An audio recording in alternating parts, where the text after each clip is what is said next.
पर supreme court का फैसला। आज हल्द्वानी में दिख रहा है एक्शन। नैनीताल पुलिस ने 21 लोगों को हिरासत में लिया और 121 लोगों का किया गया चालान। संसद के शीतकालीन सत्र का आज दूसरा दिन। सत्ता पक्ष और विपक्ष के बीच जारी रह सकता है टकराव। हंगामे की भेंट चढ़ चुका है सत्र का पहला दिन। यूपी में खौफनाक सड़क हादसा। बलरामपुर में भीषण टक्कर के बाद बस और ट्रक धक्के आग के बीच चीख पुकार से गूंजा इलाका। 3 की मौत, 25 घायल। मोदी के ड्रामा नहीं डिलीवरी होनी चाहिए वाले बयान पर बवाल। कांग्रेस और सपा का प्रधानमंत्री पर पलटवार। बोले जनता के मुद्दे उठाना गलत कैसे। दिल्ली ब्लास्ट में गिरफ्तार आतंकी डॉक्टर शाहीन के लखनऊ स्थित घर पर एनआईए की रेड। करीब 2.5 घंटे तक की आतंकी मॉड्यूल की जांच। यूपी के कई और ठिकानों पर भी छापेमारी। चक्रवात दित्वा की तबाही पर प्रधानमंत्री मोदी ने श्रीलंकाई राष्ट्रपति से की बात। हरसंभव मदद का दिया भरोसा।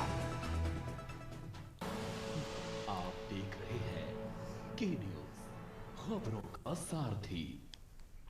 नमस्कार, लाइव न्यूज में आप सभी का स्वागत है। मैं हूं आपके साथ गरिमा वाजपेयी। खबरों में आगे बढ़ेंगे, इस बीच बड़ी जानकारी आपको हम दिल्ली से बताते हैं। दिल्ली से बड़ी जानकारी आपको बता दें, जहां पर संसद के बाहर विपक्ष का पोस्टर के साथ जोरदार प्रदर्शन। अहम जानकारी आपको हम बता रहे हैं। दिल्ली से बड़ी खबर, संसद के बाहर विपक्ष का पोस्टर के साथ में जोरदार प्रदर्शन देखने को मिला है। दिल्ली से ये बड़ी जानकारी। एसआईआर के मुद्दे पर विपक्ष जोरदार प्रदर्शन कर रहा है। पोस्टर के साथ पहुंचे विपक्ष के नेता और जोरदार प्रदर्शन करते हुए नजर आ रहे हैं। संसद शीतकालीन सत्र का आज दूसरा दिन है। दिल्ली से बड़ी जानकारी, संसद के बाहर विपक्ष का पोस्टर के साथ जोरदार प्रदर्शन। दिल्ली से ये बड़ी जानकारी आपको हम बता रहे हैं। संसद के बाहर जोरदार प्रदर्शन देखने को मिल रहा है। एसआईआर के मुद्दे पर विपक्ष का जोरदार प्रदर्शन। अहम जानकारी आपको हम बता रहे हैं। एसआईआर के मुद्दे को लेकर विपक्ष का जोरदार प्रदर्शन देखने को मिल रहा है। संसद शीतकालीन सत्र का आज दूसरा दिन है। बड़ी जानकारी आपको हम बता रहे हैं। संसद के बाहर विपक्ष का पोस्टर के साथ में जोरदार प्रदर्शन। तो दिल्ली से बड़ी जानकारी आपको हम बता रहे हैं। संसद के बाहर एक तरफ जोरदार प्रदर्शन, लेकिन दूसरी ओर दोनों सदनों की कार्यवाही की भी शुरुआत हो चुकी है। बड़ी जानकारी आपको हम बता रहे हैं। संसद शीतकालीन सत्र का आज दूसरा दिन है। आम खबर आपको हम बता दें, संसद के बाहर विपक्ष का पोस्टर के साथ प्रदर्शन देखने को मिल रहा है। यह अहम जानकारी आपको हम बता रहे हैं। संसद के बाहर विपक्ष का पोस्टर के साथ प्रदर्शन। बड़ी जानकारी आपको हम बता दें,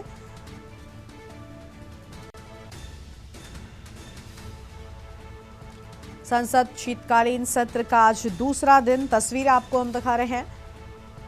शीतकालीन सत्र के दूसरे दिन विपक्ष का जोरदार हंगामा भी देखने को मिला है। संसद के बाहर विपक्ष एसआईआर के मुद्दे को लेकर जोरदार हंगामा करता हुआ नजर आ रहा है। एसआईआर के मुद्दे पर विपक्ष का जोरदार प्रदर्शन। बड़ी जानकारी आपको हम बता रहे हैं।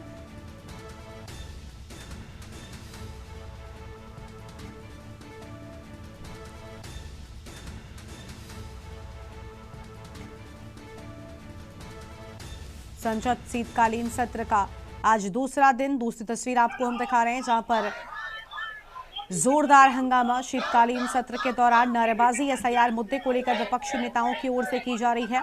और वहीं पहली तस्वीर में आप देख पा रहे हैं, जहां पर संसद के सत्र की कार्यवाही की शुरुआत हुई, लेकिन दूसरी ओर जोरदार हंगामा। स्टॉप एसआईआर का पोस्टर लेकर विपक्ष के नेताओं की ओर से जोरदार नारेबाजी संसद के बाहर नजर आ रही है। दो तस्वीरें आपकी टीवी स्क्रीन पर। एक तरफ सत्र की शुरुआत, लेकिन दूसरी ओर सत्र के दौरान ही जोरदार हंगामा विपक्ष की ओर से। राहुल गांधी मौजूद हैं, सोनिया गांधी तस्वीरों में आपको नजर आ रही हैं और विपक्षी नेताओं के साथ हाथों में पोस्टर लेकर स्टॉप एसआईआर का नारा बुलंद करते हुए विपक्ष इन तस्वीरों में आपको नजर आ रहा है।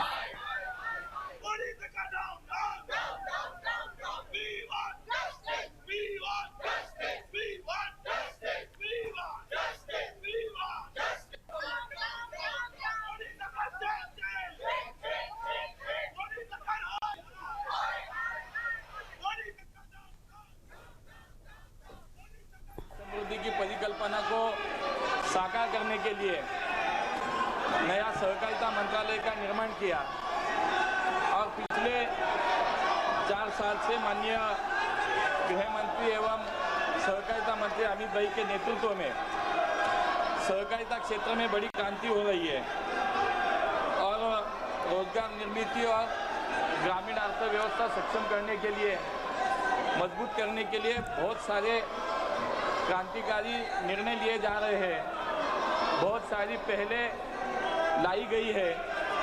जैसे कि हम सबको पता है कि सहकारिता का मुख्य जो घटक है वो है पैक्स, और इसी पैक्स को सक्षम बनाने के लिए बहुत सारे कदम उठाए जा रहे हैं। उसमें 3 मल्टी स्टेट सोसाइटीज की स्थापना की गई, जिसमें कृषि उत्पाद के निर्यात को प्रोत्साहन देने के लिए NCL, जैविक उत्पादन को बढ़ावा देने के लिए NCOL, और इसी के साथ स्वदेशी बीज बैंक बनाने के लिए और पारंपरिक मीठे बीजों का संवर्धन और प्रसार के लिए BBSSL की स्थापना की गई।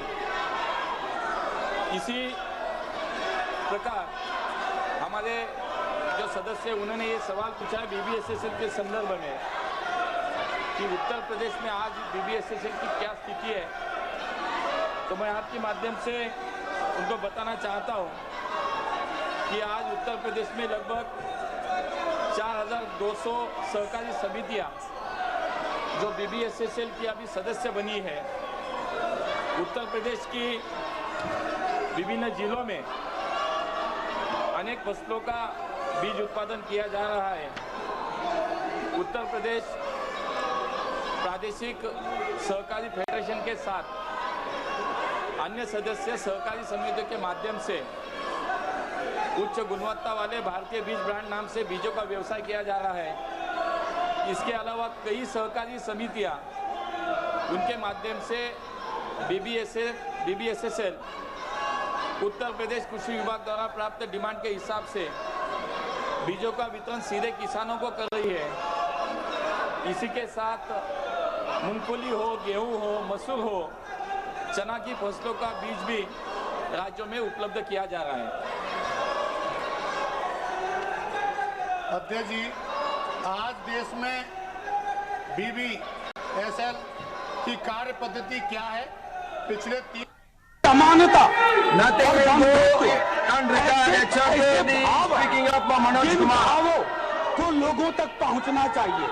इस भाव में अवरोधक बहुत है। आप स्वीकार करेंगे कि इस देश में सामाजिक सौहार्द, बंधुत्व और समता की बातें अपने न्यूनतम पायदान पे है। मैं माननीय सभापति महोदय साथ ही आपसे आग्रह करूंगा कि एनिहिलेशन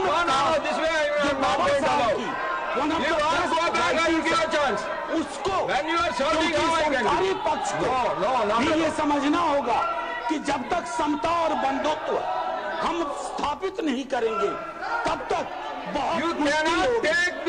इस देश में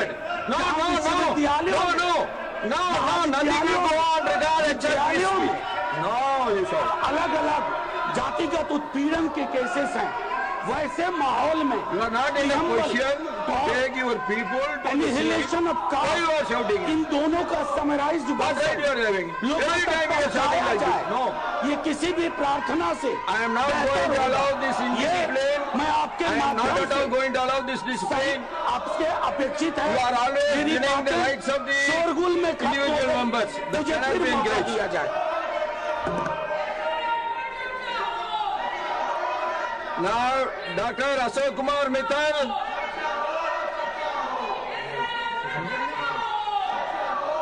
धन्यवाद महोदय।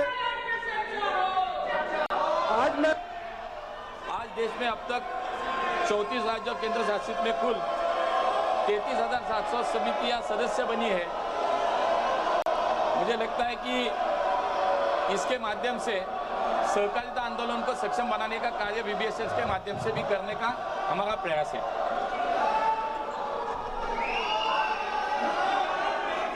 सौमित्र खान।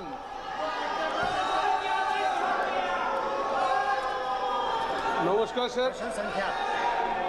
क्वेश्चन नंबर आपका 25। माननीय मंत्री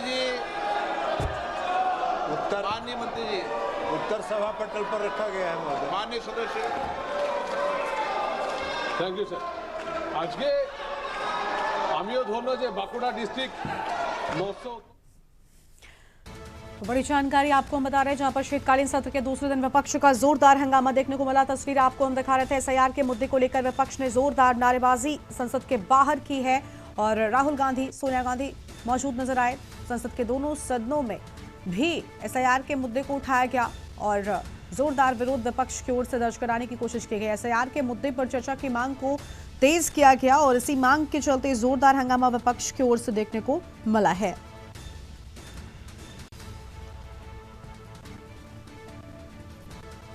शीतकालीन सत्र के दूसरे दिन विपक्ष का जोरदार हंगामा। बड़ी जानकारी आपको हम बता रहे हैं। एसआईआर के मुद्दे पर चर्चा की मांग को लेकर जोरदार हंगामा हुआ।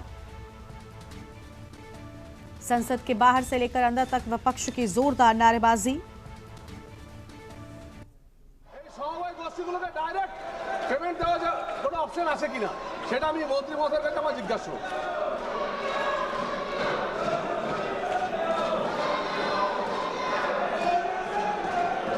সেটা আমার জিজ্ঞাসা ডাইরেক্ট সমবায় সমিতিগুলোকে রাজ্য সরকার পেমেন্ট করতে পারবেন কিনা I am going to call the next person.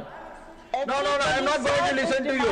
I am not going to listen to you other than the subject. Sir, kindly listen. No. Dr. V.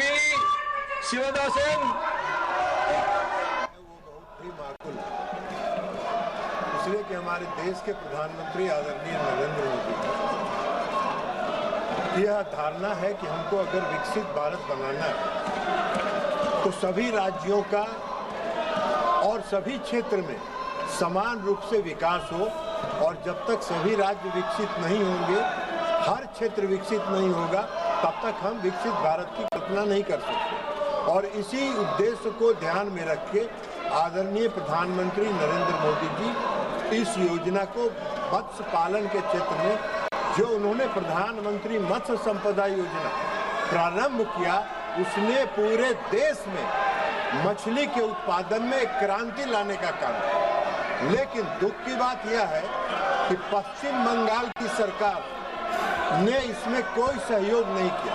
अध्यक्ष महोदय, मुझे आपको बताना है कि 2 वर्षों तक 2020-21 और 2021-22 इन 2 वर्षों में राज्य सरकार ने प्रधानमंत्री मत्स्य संपदा योजना को स्वीकार नहीं किया। 22-23 से उन्होंने स्वीकार किया।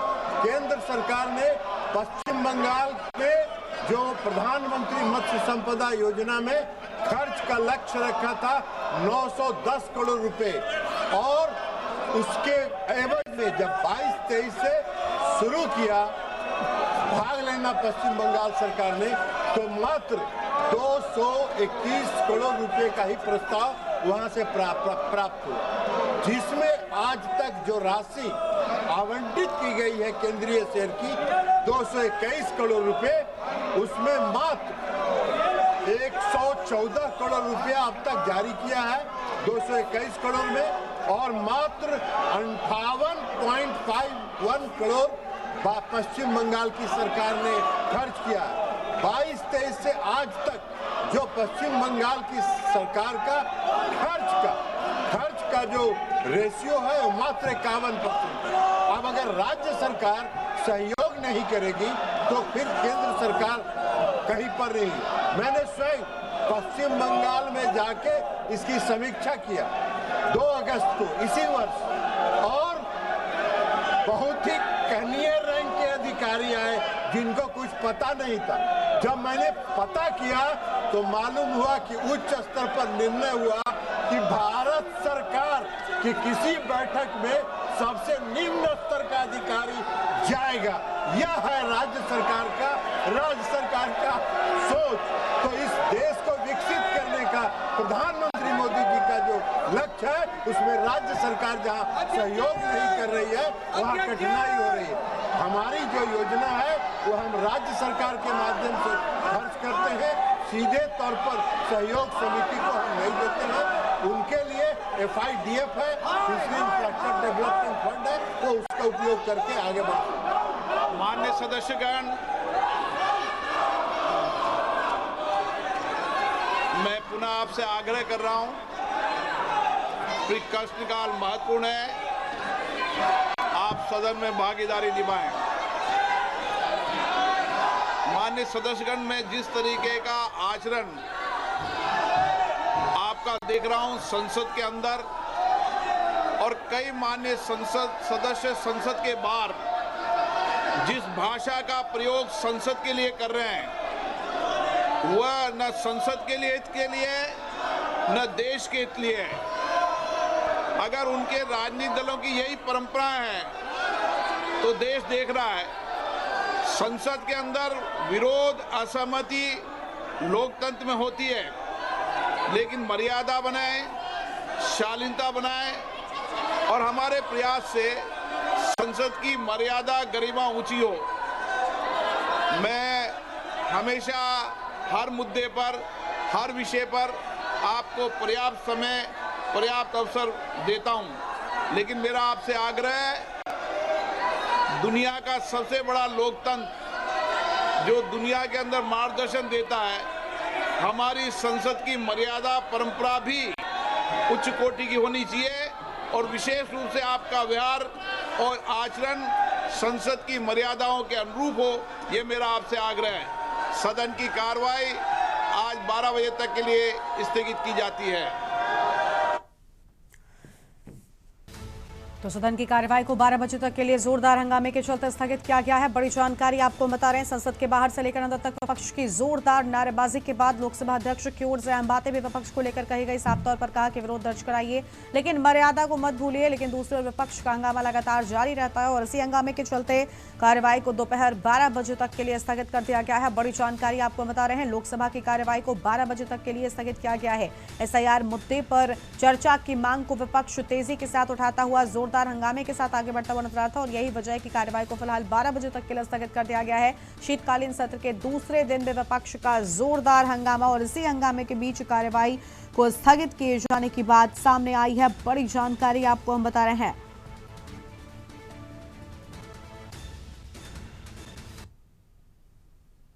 Best wishes to the members of the parliament, the government and the friendly people of Georgia.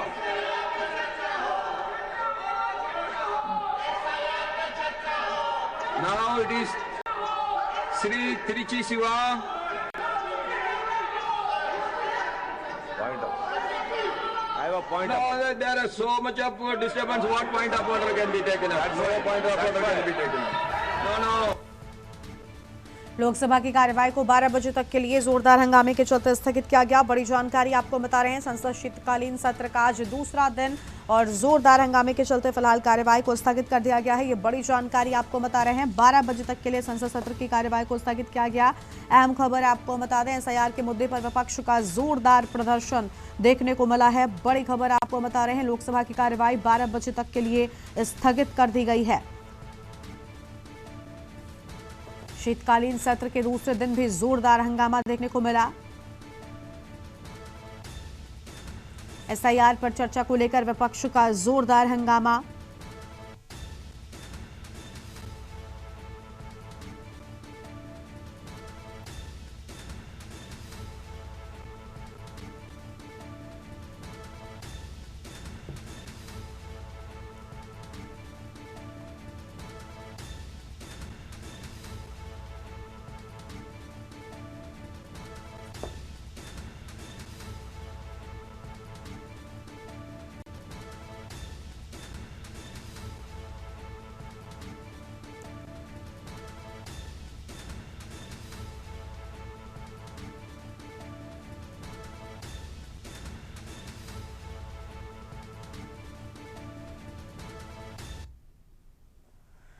Lok Sabha की कार्यवाही 12 बजे तक के लिए स्थगित। Hello. Mr. Tiwari, first of all, I let you go. Yes. I will give a chance to everyone, provided if you are in order. Now they are in order. Yeah. We start. Sir, we have come here to speak only, sir. Sir, now they are disturbing. Tell me this. Now they are disturbing. Sir, this side is in order, sir. Okay, you tell me the rule, or you want to speak on this? Tell me the rule. He's saying, tell me the rule. Mr. Chairman, this side is in order. So let me. Yes, as I am coming to you later, please.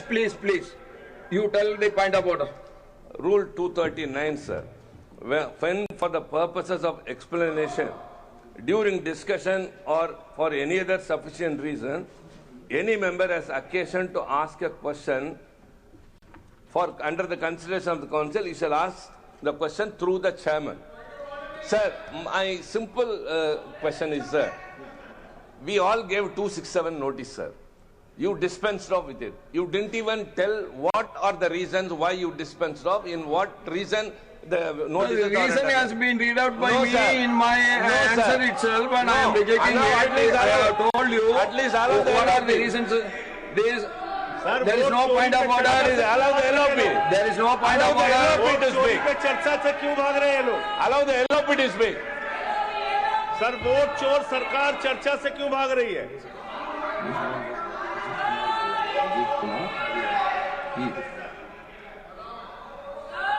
Now, Ajit Kumar Bayan.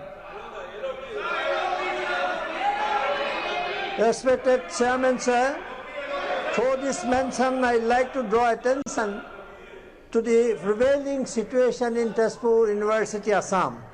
Tezpur University is a central university which was established by an Act of Parliament in 1994. Its founding is considered one of the outcome of the Assam Accord signed in 1985.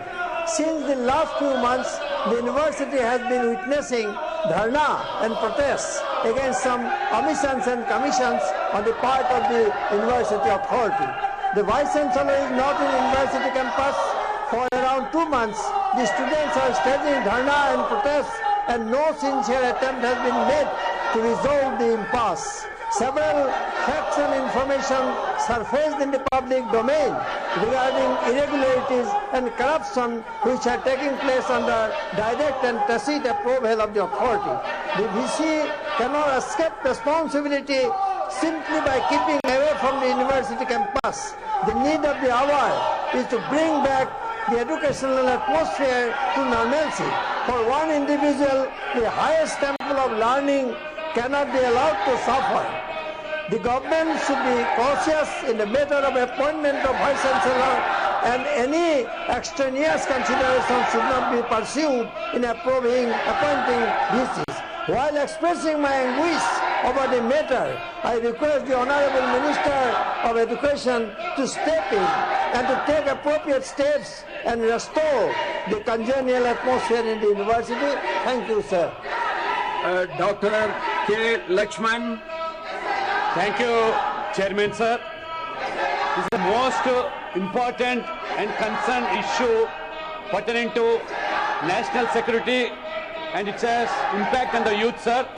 This is the rising drug abuse and its impact on youth and national security.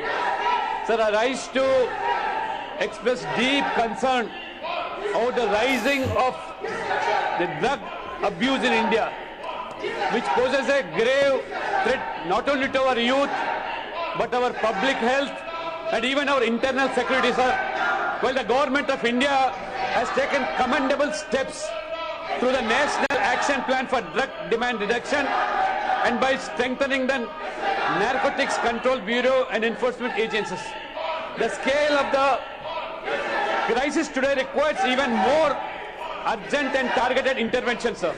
According to the conservation estimates by the United Nations, 13% of the drugs now abuse victims in India are under the age of 20. This is the most concerned and alarming situation in the country, sir. Almost all the states and most of the districts are being affected. A staggering 100 million people in India are currently affected by substance addiction, and drug consumption has risen by 70% over the last 8 years, sir. The Ministry of Social Justice and Empowerment previously reported there are nearly 31 million cannabis users, 24 million opioid users, and 7.7 million inhalant users in the country, sir. That the problem is not merely medical, it is often social and structural, usually tied to unemployment, violence, and exploitation. Even the celebrities in the country are also being victims of this particular drug abuse, sir. Social scientists have warned that adolescent addiction is becoming endemic in pockets of vulnerability, and drug abuse is increasingly linked to the rise in economic crimes also, sir. Through you, I urge the government to expand rehabilitation centers in high-risk districts, launch de-addiction and awareness campaigns in schools and colleges, strengthen coordination between enforcement, health and social agencies, sir.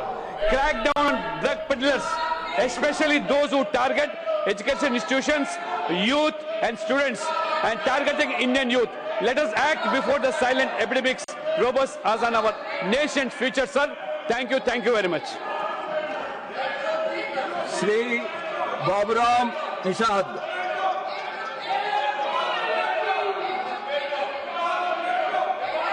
बहुत बहुत धन्यवाद माननीय अध्यक्ष जी। जल सुरक्षा 21वीं सदी की सबसे बड़ी चुनौतियों में से एक है। बिना खाए तो कुछ दिन कट सकता है, पर बिना पानी के तो एक दिन भी काटना बहुत भी समस्या है, पीड़ादायी होता है। लंबे समय से उत्तर प्रदेश राज्य का हमारा बुंदेलखंड पानी की कमी से जूझता रहा। खेत खलिहान वीरान होते रहे और मेहनत से पाले पोसे गए मवेशी अन्ना व छुट्टा होते रहे, पर गरीब गुरबा का हितैषी होने का दावा करने वालों के आंखों में पानी नहीं उतरा। घरेलू काम के लिए गृहिणियों को अपना रोजमर्रा का काम छोड़कर पानी लाने के लिए लंबी दूरी तय करनी पड़ती थी। फिर भी यूपीए सरकार ने ऐसे परिवारों को नल का पानी उपलब्ध कराने का कोई ध्यान नहीं दिया। यह श्री नरेंद्र मोदी जी की सरकार है जिसने हमारे अन्नदाताओं को और गृहिणियों के बारे में सोचा और जल की उपलब्धता सुनिश्चित की।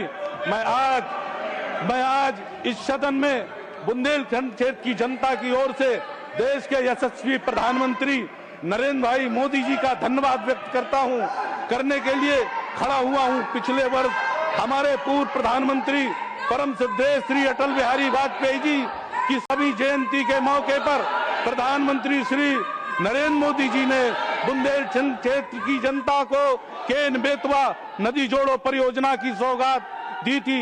इसके पहले श्री वाजपेयी की सरकार ने जल संबंधी चुनौतियों का गंभीरता से समाधान करना शुरू किया था, लेकिन 2004 के बाद उन्हें दरकिनार कर दिया गया। हालांकि मोदी सरकार अब देश भर की नदियों को जोड़ने को गति दे रही है।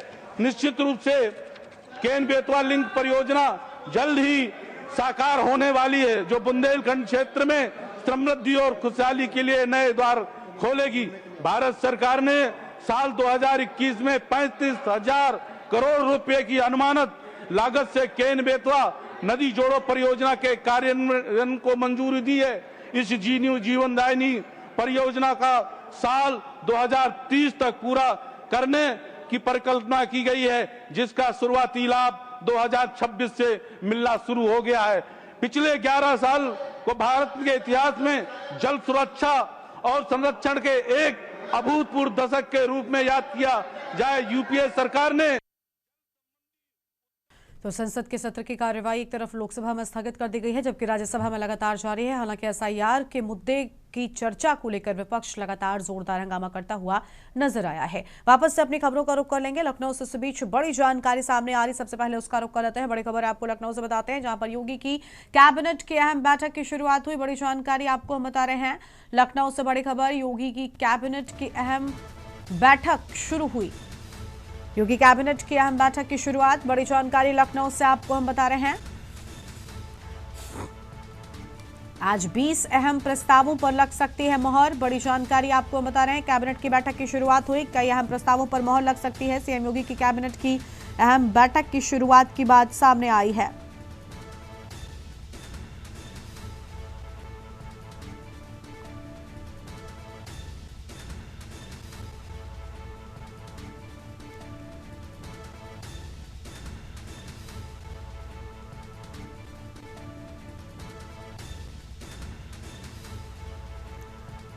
सीएम योगी की कैबिनेट की अहम बैठक की शुरुआत, बड़ी जानकारी आपको हम बता रहे हैं।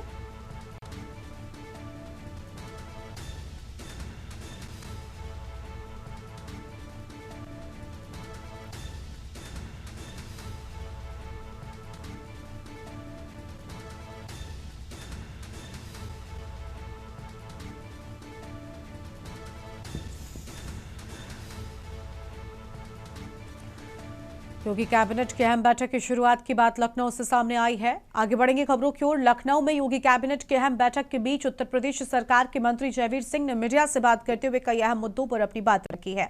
के न्यूज के साथ बातचीत में नशीले कफ सिरप मामले में लगातार हो रही कार्रवाई पर बयान भी दिया गया है और साथ ही मंत्री जयवीर सिंह ने क्या कुछ कहा है आपको सुनाते हैं।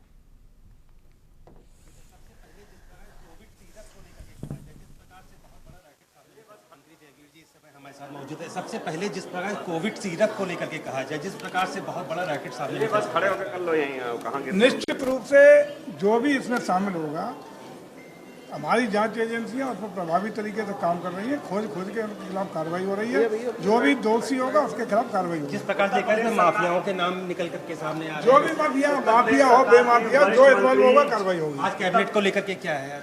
महत्वपूर्ण विषयों पर लोक हित में, जनहित में, प्रदेश हित में निर्णय होंगे। जी बिल्कुल। जिस प्रकार से देखा जाए कोविड सीरप को लेकर के जो है बड़े बड़े नाम सामने निकल कर आ रहे हैं, बड़े बड़े माफियाओं के नेताओं के नाम सामने आ रहे हैं, तो उनका साफ तौर से कहना है कि उनके खिलाफ जो सरकार के द्वारा जो है कार्रवाई की जाएगी। कह सकते हैं कि जिस प्रकार से आज कैबिनेट की बैठक है, जनहित में बैठक है, तो इन बैठक के बाद जो क्या फैसले होते हैं 20 प्रस्ताव जो है आज यहाँ पर रखे जाएंगे और उनको जो है कैबिनेट के द्वारा जो है पारित किया जाएगा। कैमरामैन आदित्य के साथ मनीष तिवारी, के न्यूज, लखनऊ।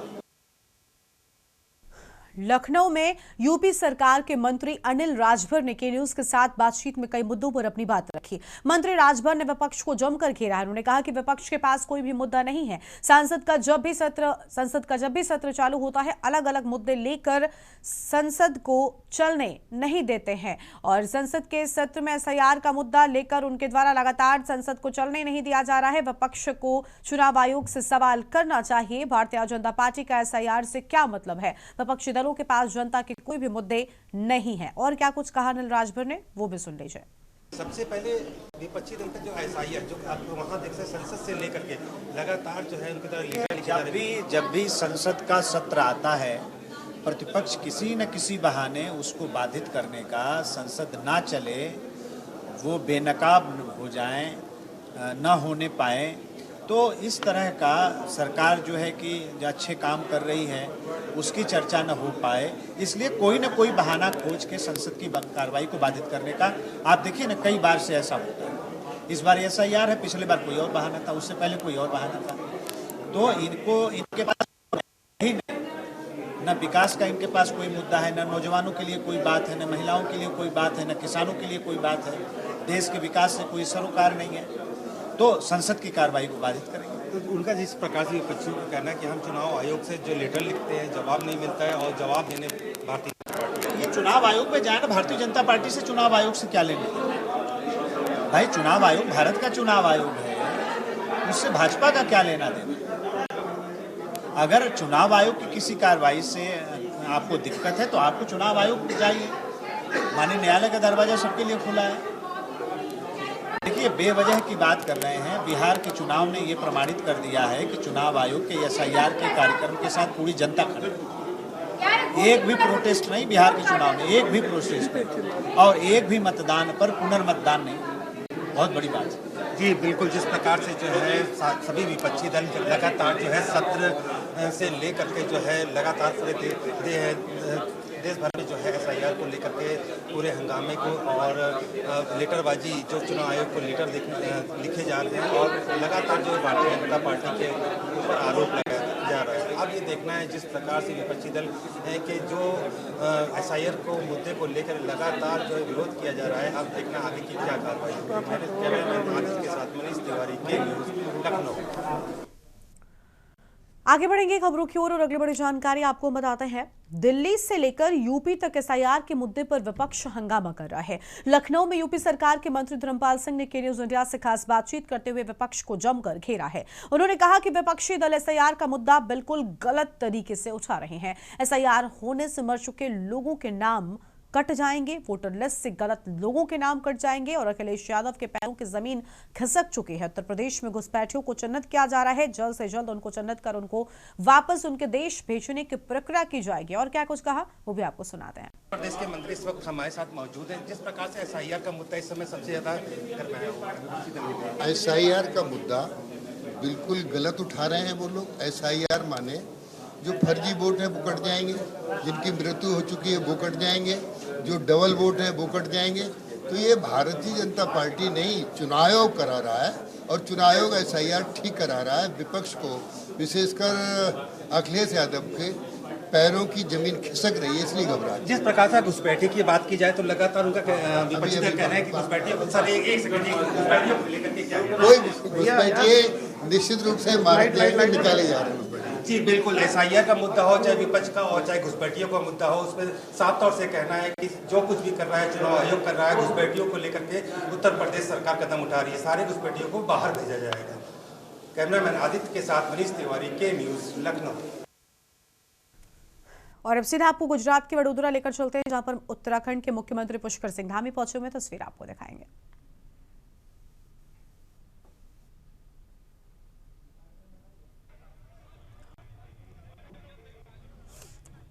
गुजरात के वडोदरा से आपको हम तस्वीरें दिखा रहे हैं।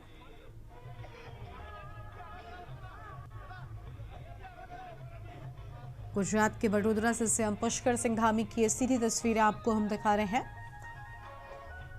बिरसा मुंडा सर्कल से सादली तक आयोजित पदयात्रा की ये तस्वीर आपको हम दिखा रहे हैं। पदयात्रा में शामिल मुख्यमंत्री पुष्कर सिंह धामी।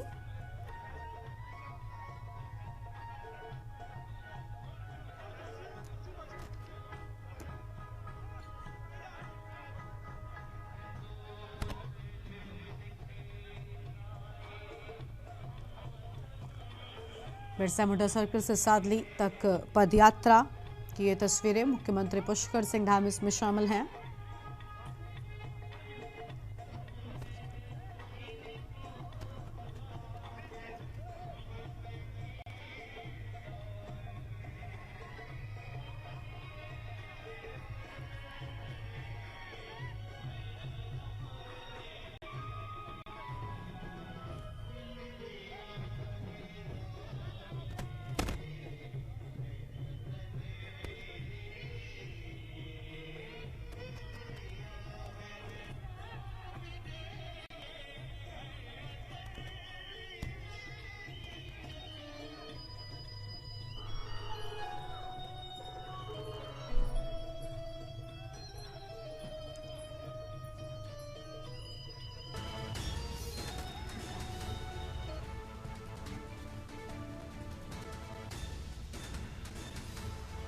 गुजरात के वडोदरा से ये तस्वीर आपको हम दिखा रहे थे, जहां पर मुख्यमंत्री पुष्कर सिंह धामी पहुंचे हुए हैं। गुजरात के वडोदरा से ये तस्वीर आपकी टीवी स्क्रीन पर।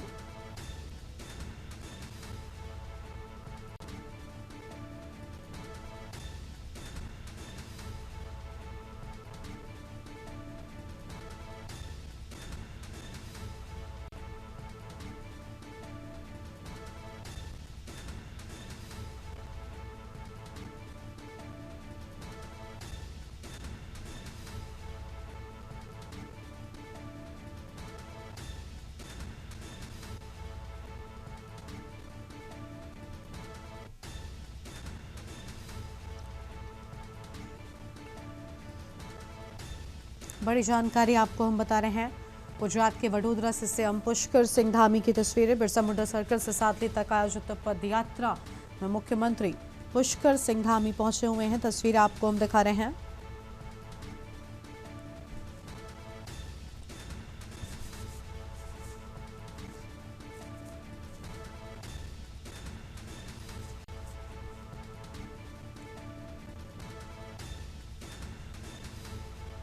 बिरसा मुंडा सर्कल से सादली तक आयोजित पदयात्रा की ये तस्वीरें।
गुजरात के वडोदरा से सीएम पुष्कर सिंह धामी की ये तस्वीर आपको हम दिखा रहे हैं। बिरसा मुंडा सर्कल से सादली तक आयोजित पद यात्रा। अहम जानकारी आपको हम बता रहे हैं। गुजरात के वडोदरा से सीएम पुष्कर सिंह धामी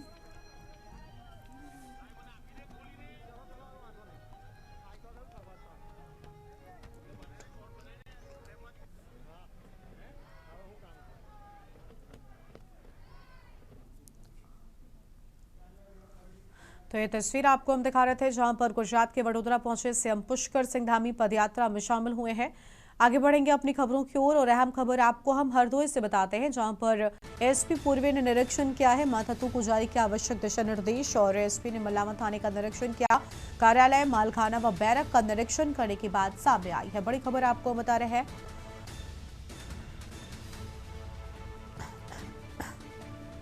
कार्यालय, मालखाना व बैरक का निरीक्षण किए जाने की बात सामने आई है। बड़ी खबर आपको बता दें, हरदोई से खबर, एसपी पूर्वे ने निरीक्षण किया। अहम जानकारी आपको हम बता रहे हैं।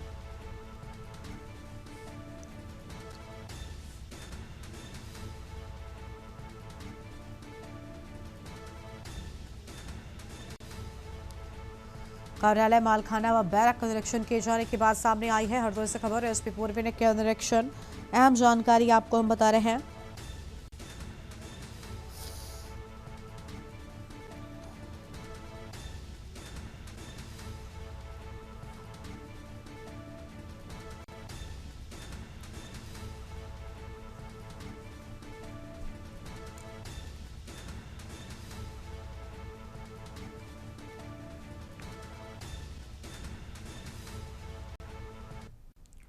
अगली बड़ी जानकारी आपको हम आगरा से बताते हैं, जहां पर बस स्टैंड पर बम की सूचना से हड़कंप मच गया। बड़ी खबर आपको हम बता दें और सभी बसों को बस स्टैंड से निकाला जा रहा बाहर। कंडक्टर के द्वारा दी गई थी सूचना। बम स्क्वाड व डॉग स्क्वाड की टीम पहुंची है। थाना हरिपर्वत क्षेत्र के का ये पूरा मामला हम आपको बता रहे हैं। आगरा से खबर, बस स्टैंड पर बम की सूचना से हड़कंप मचा। सभी बसों को बस स्टैंड से बाहर निकाला गया। कंडक्टर के द्वारा दी गई थी गलत सूचना।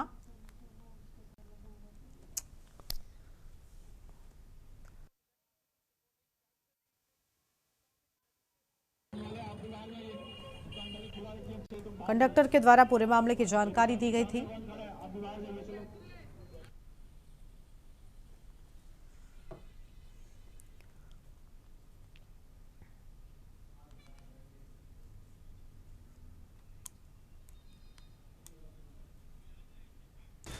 आगरा से बड़ी जानकारी आपको बता रहे हैं। बस स्टैंड पर बम की सूचना से हड़कंप मचा। आगरा से ये बड़ी जानकारी आपको हम बता दें। कंडक्टर के द्वारा दी गई थी सूचना के बाद बम स्क्वाड और डॉग स्क्वाड की टीम मौके पर पहुंची। सभी बसों को बस स्टैंड से बाहर निकाला गया है। बम स्क्वाड और डॉग स्क्वाड की टीम के साथ पुलिस भी पहुंची। ये तस्वीर आपको हम दिखा रहे हैं।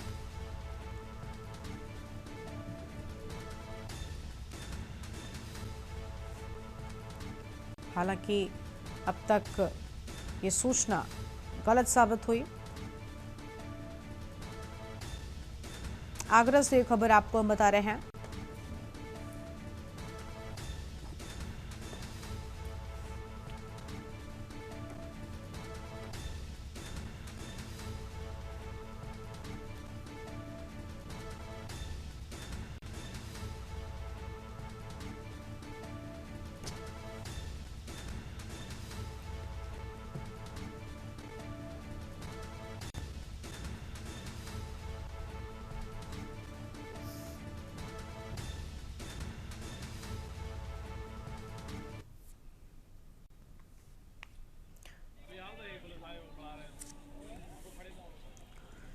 और अगली खबर आपको अमरोहा से हम बताते हैं, जहां पर दो कारों की आमने सामने भिड़ंत हो गई। दोनों कारें बुरी तरीके से क्षतिग्रस्त हुई हैं। तेज रफ्तार बनी हादसे की वजह एयरबैग खुलने से बड़ी जनहानि टली है। धनोरा हसनपुर मार्ग पर भयंकर टक्कर। दोनों कार चालकों को मामूली चोटें लगी हैं और घायलों को अस्पताल में भर्ती कराया गया। गजरौला कोतवाली क्षेत्र के चोपला चौराहे का ये पूरा मामला सामने आया है। बड़ी जानकारी आपको बता रहे हैं।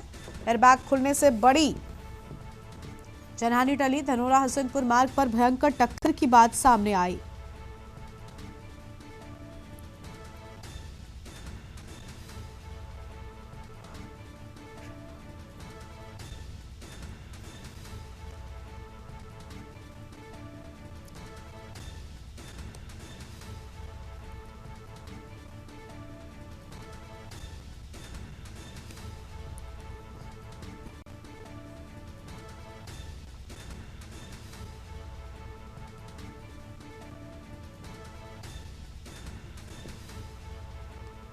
शीरप चौधरी हमारे साथ में इसी खबर पर बातचीत के लिए जुड़ चुके हैं। शीरप, पूरी जानकारी क्या है? एयरबैग खुलने से एक बड़ी जनहानि टली है। बिल्कुल बता दें, जनपद अमरोहा के गजरौला कोतवाली क्षेत्र के चोपला चौराहे के पास आज सुबह हसनपुर मार्ग पर दो तेज कारें भिड़ गई थी, जिसमें आमने सामने की टक्कर इतनी तेज हुई थी कि दोनों वाहनों के गनीमत रही है कि एयरबैग खुल गए थे, जिससे बड़ा हादसा होने से और कोई जनहानि होने से बची। और इसमें जो घटना पर जो है, जब दोनों कारें टकराई थी तो लोग यहाँ इकट्ठा हो गए थे और जो लोगों ने बहुत जल्दी के साथ में जो उसमें बैठे हुए यात्री थे उनको बाहर निकाला था। हालांकि जब टक्कर हुई थी उस समय पर ये गनीमत रही कि दोनों ही कार में एयरबैग थे और इतनी तेज गति नहीं थी जिससे कि एयरबैग नहीं खुल पाते। एयरबैग समय पर खुलने से ये हादसा बचा है, नहीं तो कोई जनहानि हो सकती थी। और ये मामला जो है जनपद अमरोहा के हसनपुर रोड का है, जहां पर एयरबैग खुलने से कई लोगों की जो है वो जनहानि होने से बची। जी,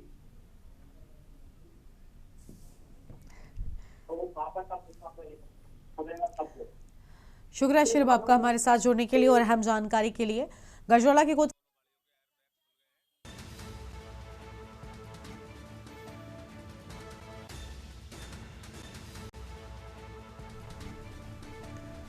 अमरोहा से खबर, दो कारों के आमने सामने जोरदार भिड़ंत।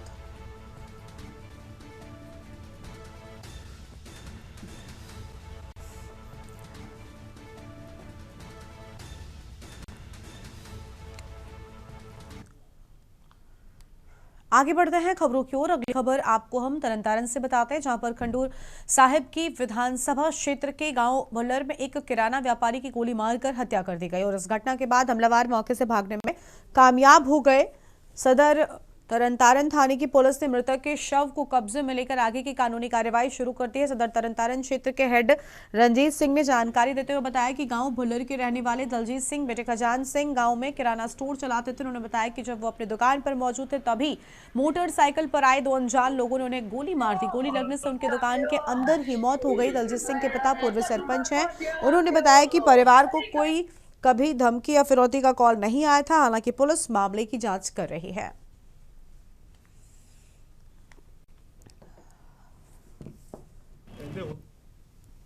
ਪਿੰਡ ਹੈ ਥਾਣਾ ਸਦਰ ਤਰਨਤਾਰਨ ਪੈਂਦਾ, ਉੱਥੇ ਕਰਿਆਨਾ ਸਟੋਰ ਹੈ ਦਲਜੀਤ ਕਰਿਆਨਾ ਸਟੋਰ। ਉੱਥੇ ਕੋਈ ਦੋ ਸ਼ੱਕੀ ਵਿਅਕਤੀ ਆਏ ਸੀਗੇ, ਉਹਨਾਂ ਨੇ ਉੱਥੇ ਕੋਈ ਗੋਲੀ ਚਲਾ ਕੇ ਨੇ ਗਏ ਆ, ਜਿਹਦੇ ਕਰਕੇ ਉਹ ਬੰਦੇ ਨੂੰ ਜ਼ਖਮੀ ਆਪਣੇ ਲੈ ਕੇ ਆਏ ਸੀ ਹਸਪੀਟਲ, ਪਰ ਉਹ ਡਾਕਟਰ ਨੇ ਦੱਸਿਆ ਬਰੋਡਡ ਹੈ। ਉਹਦੇ ਸੰਬੰਧੀ ਹੁਣ ਅਗਲੀ ਕਾਰਵਾਈ ਕੀਤੀ ਜਾ ਰਹੀ ਹੈ। ਸਰ ਕਿੰਨੀਆਂ ਗੋਲੀਆਂ ਲੱਗਾ ਪਤਾ ਜੀ? ਇਹ ਪਤਾ ਲੱਗਦਾ ਜੀ, ਹੁਣ ਕਰਦੇ ਹਾਂ। अगली खबर का रुख कर लेते हैं। बड़ी जानकारी आपको हम रायगढ़ से बताते हैं, जहां पर मुख्यमंत्री श्री विष्णुदेव साय का रायगढ़ में आगमन। एक दिवसीय रायगढ़ प्रवास में रहेंगे मुख्यमंत्री विष्णुदेव साय। बड़ी जानकारी आपको हम बता रहे हैं और प्रस्तावित कार्यक्रम के अनुसार मुख्यमंत्री विष्णुदेव साय रायगढ़ के बोरदादर स्थित गोवर्धनपुर रोड शालिनी स्कूल के पास स्थित कंवर सामाजिक भवन में आयोजित अखिल भारतीय कंवर समाज के वार्षिक सम्मेलन कार्यक्रम में शामिल होंगे। इस दौरान मुख्यमंत्री श्री साय समाज प्रमुखों की मांग पर 30 लाख रुपए की लागत से बने सामुदायिक भवन का लोकार्पण भी करेंगे और कार्यक्रम की अध्यक्षता राष्ट्रीय अनुसूचित जनजातीय आयोग के पूर्व अध्यक्ष डॉक्टर नंद कुमार साय करेंगे।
बड़ी जानकारी आपको बता रहे हैं, कंवर समाज के वार्षिक सम्मेलन में शामिल होंगे मुख्यमंत्री विष्णुदेव साय। रंजीत चौहान हमारे साथ में इसी खबर पर बातचीत के लिए जुड़ चुके हैं। रंजीत, तो पूरी जानकारी क्या है मुख्यमंत्री के आगमन को लेकर? जी बता दें, ये आज जो है रायगढ़ पर माननीय मुख्यमंत्री विष्णुदेव साय का आगमन हो रहा है। आज दिन में जो है मुख्यमंत्री रायगढ़ प्रवास पर रहेंगे और उनका कार्यक्रम इस प्रकार प्रस्तावित है। वो जो है आज शांति कुंज हेलीपैड जो भोजदादर में स्थित है वहां पर हेलीकॉप्टर से उतरेंगे और उसके बाद जो है कंवर समाज के द्वारा उनके मांग पर एक सामुदायिक भवन बना था, उसी को लोकार्पण करेंगे और वहां उस कार्यक्रम में सम्मिलित होकर के उनको संबोधित करेंगे। विष्णुदेव साय आज रायगढ़ दौरे पर रहेंगे। जी शुक्रिया रंजीत आपका हमारे साथ जुड़ने के लिए और अहम जानकारी के लिए। बड़ी खबर आपको बता रहे हैं, मुख्यमंत्री विष्णुदेव साय का रायगढ़ में आगमन और कंवर समाज के वार्षिक सम्मेलन कार्यक्रम में शिरकत करेंगे मुख्यमंत्री विष्णुदेव साय। बड़ी खबर आपको बता रहे हैं, रायगढ़ से बड़ी जानकारी।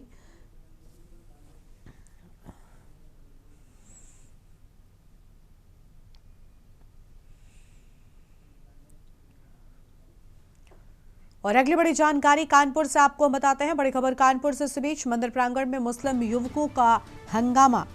अहम खबर आपको बता रहे हैं, कानपुर से खबर, मंदिर प्रांगण में मुस्लिम युवकों का हंगामा देखने को मिला।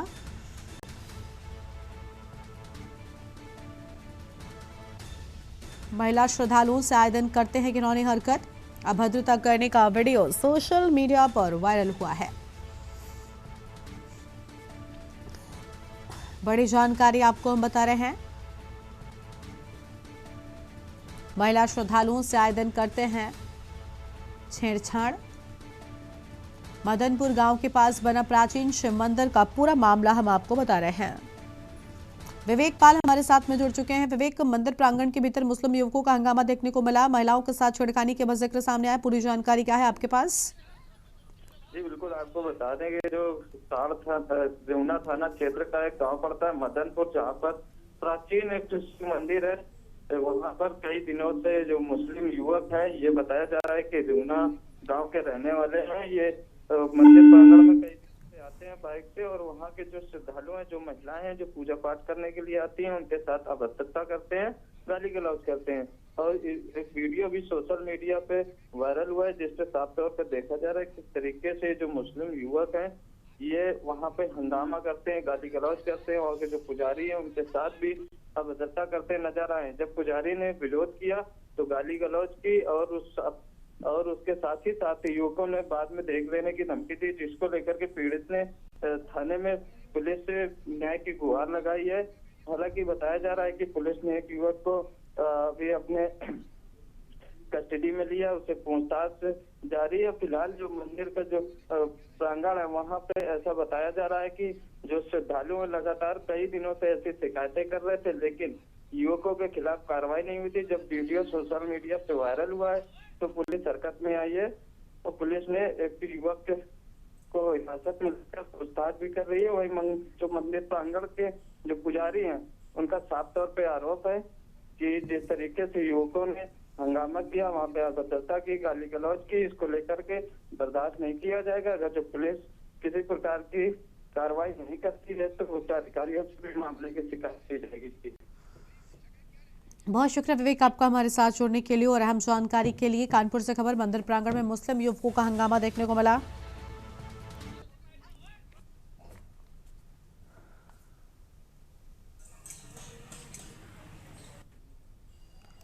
अभद्रता करने का वीडियो सोशल मीडिया पर हुआ वायरल। बड़ी जानकारी आपको हम बता रहे हैं, महिला श्रद्धालुओं से आए दिन करते हैं घिनौनी हरकत। महिला श्रद्धालुओं से छेड़छाड़ की बात सामने आई है। बड़ी जानकारी आपको हम बता रहे हैं, मदनपुर गांव के पास बना प्राचीन शिव मंदिर का पूरा मामला। बड़ी जानकारी आपको हम बता रहे हैं, किसी बड़े विवाद के इंतजार में रवाना थाना पुलिस। अहम खबर आपको हम बता दें, कानपुर से खबर, मंदिर प्रांगण में मुस्लिम युवकों का हंगामा देखने को मिला है।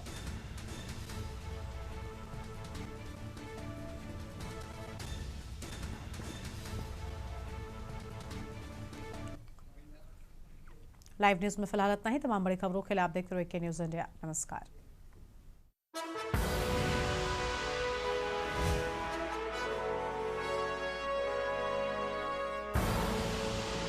देख रहे हैं के न्यूज, खबरों का सारथी।